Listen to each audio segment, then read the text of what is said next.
সহজ রাষ্ট্রবিজ্ঞানে সকলকে স্বাগত জানাই।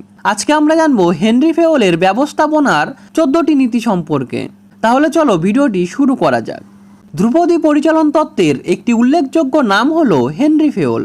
তিনি তার তত্ত্বে ব্যবস্থাপনার মূলনীতির ওপর জোর দেন। তার এই তত্ত্ব আধুনিক ব্যবস্থাপনা চর্চার ভিত্তি হিসাবে বিবেচিত হয়। ফেওল তার জেনারেল অ্যান্ড ইন্ডাস্ট্রিয়াল ম্যানেজমেন্ট বইতে 14টি ব্যবস্থাপনা নীতির কথা বলেছেন। চলো তাহলে আমরা এখন বিস্তারিত জেনে নেই হেনরি ফেওলের 14টি ব্যবস্থাপনার নীতি সম্পর্কে। হেনরি ফেওল তার ব্যবস্থাপনার তত্ত্বে সংগঠনের ব্যবস্থাপনা এবং পরিচালনার জন্য 14টি সাধারণ নীতির কথা বলেছেন। তার মতে এই 14টি নীতি অনুসরণ করলে যে কোনো সংগঠন সুদৃঢ় ও সুষ্ঠুভাবে পরিচালনা করা যেতে পারে। এই 14টি নীতি কি কি? 1. শ্রমবিভাজন ও বিশেষীকরণ। যে কোনো সংগঠনের কর্মীদের মধ্যে শ্রম বিভাজনের নীতিকে অনুসরণ করলে সংগঠনের দক্ষতা বৃদ্ধি পাবে। তাই সংগঠনের ক্ষেত্রে শ্রম বিভাজন ও বিশেষীকরণ অত্যন্ত জরুরি। 2. কর্তৃত্ব ও দায়িত্ব। কর্তৃত্ব ও দায়িত্ব পরস্পর সম্পর্কযুক্ত এবং একে অপরের পরিপূরক। যে ব্যক্তির যতখানি কর্তৃত্ব থাকবে তার দায়িত্বও ততখানি হবে। উপযুক্ত কর্তৃত্বের অভাবে সুষ্ঠুভাবে যেমন দায়িত্ব পালন করা যায় না, তেমনি দায়িত্বহীন কর্তৃত্ব মানুষকে স্বৈরাচারী করে তোলে। 3. শৃঙ্খলা।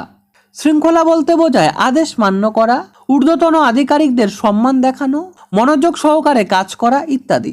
যে কোনো সংগঠনে শৃঙ্খলা ভীষণভাবে প্রয়োজন। 4. আদেশের ঐক্য।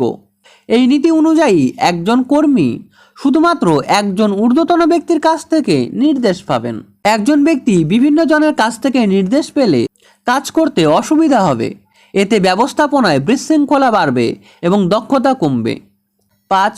নিয়ন্ত্রণের ঐক্য, ইউনিটি অফ ডিরেকশন। একটি বিভাগ বা শাখার কাজের জন্য একটি কর্তৃপক্ষ এবং একটি পরিকল্পনা থাকবে। এর জন্য সর্বোচ্চ স্তরে নিয়ন্ত্রণ ও সমন্বয়ের প্রয়োজন। 6. সামগ্রিক স্বার্থের কাছে ব্যক্তি স্বার্থ ত্যাগ। পরিচালনায় সামগ্রিক স্বার্থের কাছে ব্যক্তি স্বার্থকে নতি স্বীকার করতে হয়, কারণ প্রশাসন সকল ব্যক্তির জন্য, একজনের জন্য নয়। 7. পারিশ্রমিক। যে পরিমাণ কাজ হবে তার ভিত্তিতে একজন কর্মী ন্যায্য, উপযুক্ত, সন্তোষজনক পারিশ্রমিক পাবে, অর্থাৎ কর্মীদের বেতন হবে ন্যায্য এবং জীবন ধারণের পক্ষে পর্যাপ্ত। 8. কেন্দ্রীভবন। যে কোনো সংগঠনেই কেন্দ্রীভবনের একটা প্রবণতা থাকে, তবে অতিরিক্ত কেন্দ্রীভবন সংস্থার পক্ষে ভালো নয়। কেন্দ্রীকরণ এবং বিকেন্দ্রীকরণের মধ্যে একটা ভারসাম্য রাখা প্রয়োজন। কর্তৃত্বের শৃঙ্খল। সংগঠনের সর্বোচ্চ স্তর থেকে সর্বনিম্ন স্তর পর্যন্ত কর্তৃত্ব স্তম্ভ থাকবে। একজনকে ডিঙিয়ে আরেকজন কর্তৃত্ব করতে পারবে না, তবে কাজে গতি আনার জন্য কোনো কোনো ক্ষেত্রে প্রত্যক্ষ যোগাযোগ গড়ে তোলা যেতে পারে। বিন্যাস। বিন্যাস বলতে এখানে বস্তু সম্পদ ও মানব সম্পদের সুবিন্যাসকে বোঝানো হয়েছে। বস্তু সম্পদের বিন্যাস বলতে প্রত্যেক বস্তুর সঠিক ব্যবহারকে বোঝানো হয়েছে এবং মানব সম্পদের বিন্যাস বলতে উপযুক্ত ব্যক্তির সঠিক অবস্থানকে বোঝানো হয়েছে। সমদর্শিতা। সমদর্শিতাকে ন্যায়ের চেয়েও বৃহত্তর ধারণা বলে গণ্য করা হয়, কারণ সমদর্শিতা হলো দয়া ও ন্যায়নীতির সংমিশ্রণ। এই সমদর্শিতা প্রয়োগ করার জন্য স্বচ্ছ ও মুক্ত চিন্তা এবং অভিজ্ঞতার প্রয়োজন হয়। চাকরির স্থায়িত্ব।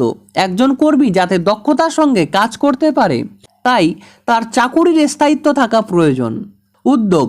স্বাধীনভাবে কোনো পরিকল্পনা গ্রহণ করে তাকে বাস্তবায়িত করতে পারলে যে কোনো মানুষেরই কাজে উদ্যোগ বাড়বে। সঞ্চালক কর্মীদের মধ্যে আত্মবিশ্বাস জাগিয়ে তুলে তাদেরকে কর্মোদ্যোগী হতে উৎসাহিত করবে। দলবদ্ধভাবে কাজ করার মনোভাব।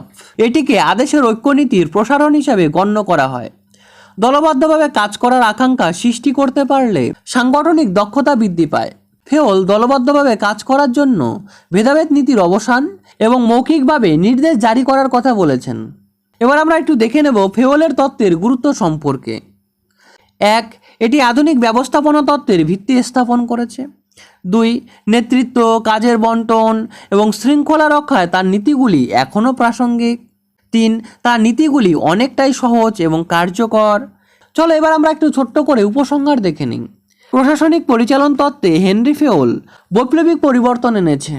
তার নীতি ও তত্ত্ব আজও শিক্ষাবিদ, গবেষক এবং ব্যবস্থাপকদের কাছে অত্যন্ত প্রাসঙ্গিক। আশা করি ভিডিওটি তোমাদের ভালো লেগেছে। ভিডিওটি ভালো লাগলে ভিডিওটি শেয়ার করে চ্যানেলটি সাবস্ক্রাইব করে এবং ভিডিওটিতে একটি লাইক দিয়ে আমার পাশে থাকতে পারো। ভিডিওটি শেষ পর্যন্ত দেখার জন্য অশেষ ধন্যবাদ। I really appreciate your time.